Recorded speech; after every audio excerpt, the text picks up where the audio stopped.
Assalamualaikum warahmatullahi wabarakatuh. Perkenalkan, nama saya Islami Muhammad Kautsar, Fakultas Syariah Hukum, Prodi Hukum Ekonomi Syariah. Akan mempresentasikan tinjauan hukum Islam mengenai jual beli bahan najis untuk pupuk tanaman. Studi kasus di Pasar Andir, Kota Bandung. Pendahuluan, Islam adalah satu-satunya agama yang sempurna yang mengatur seluruh kehidupan manusia dan alam semesta, termasuk kegiatan perekonomian manusia juga diatur dalam Islam dengan prinsip ilahiyah. Harta yang ada pada kita sesungguhnya bukan milik manusia, melainkan hanya titipan dari Allah Subhanahu wa taala. Rumusan masalahnya dibagi menjadi 3: bagaimana tinjauan hukum Islam terhadap jual beli benda berbahan najis, bagaimana praktek jual beli kotoran sapi dari rumah potong hewan di Ciroyom di Pasar Andir. 3. Bagaimana tinjauan hukum Islam terhadap jual beli kotoran sapi di rumah potong hewan Pasar Andir. Landasan teorinya, sesungguhnya etimologi Islam, fikih muamalah berasal dari bahasa Arab, yaitu fikih dan muamalah. Fikih secara bahasa berasal dari bahasa Arab sepadan dengan faham, yang berarti faham atau memahami dan mengerti. Manusia diambil mengerti, sedangkan dari sisi fikih adalah sekelompok hukum tentang amal perbuatan manusia yang diambil dari dalil-dalil terperinci. Sumber lain menyebutkan definisi fikih adalah pengetahuan tentang hukum-hukum syariat mengenai perilaku manusia dalam kehidupannya yang diperoleh dari dalil-dalil Islam secara rinci.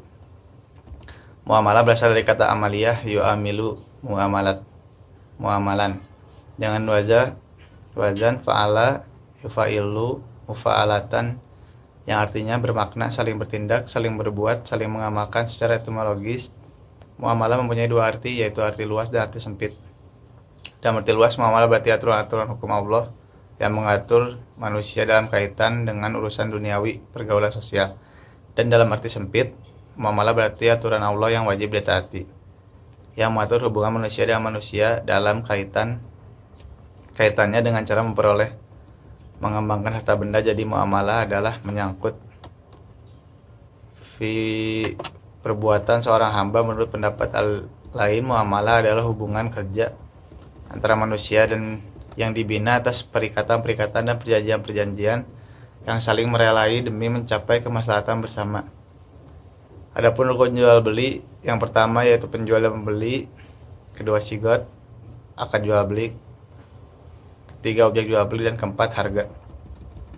Hasil penelitian dan pembahasan, pada prinsipnya jual beli dalam Islam selain harus memiliki unsur kemanfaatan bagi para pihak yang terlibat transaksi, juga harus dilakukan sesuai dengan ketentuan syariah.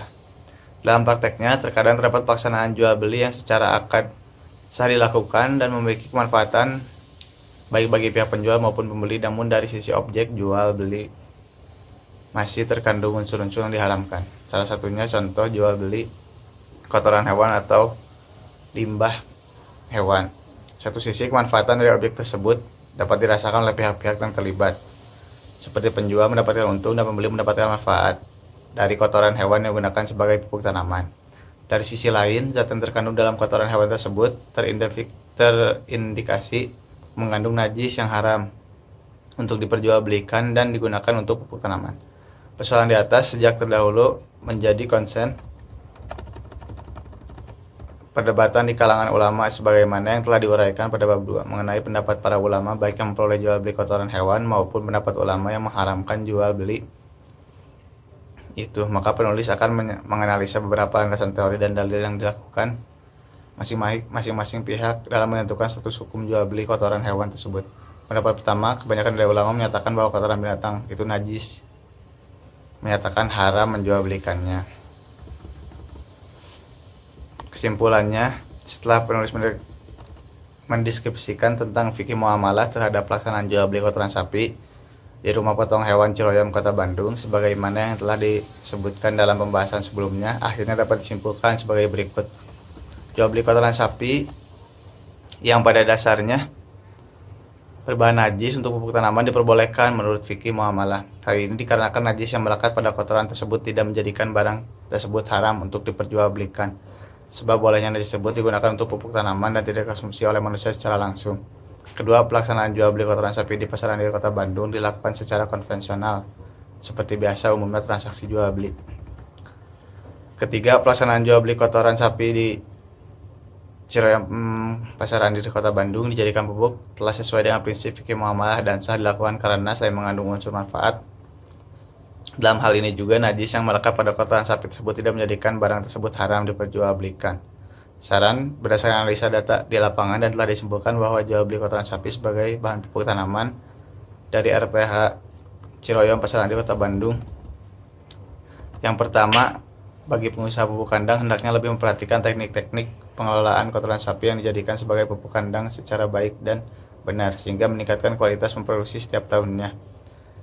Kedua, pembeli pupuk kandang untuk memperhatikan ada tidaknya unsur pemanfaatan pada pupuk kandang tersebut. Sekian presentasi dari saya. Assalamualaikum warahmatullahi wabarakatuh.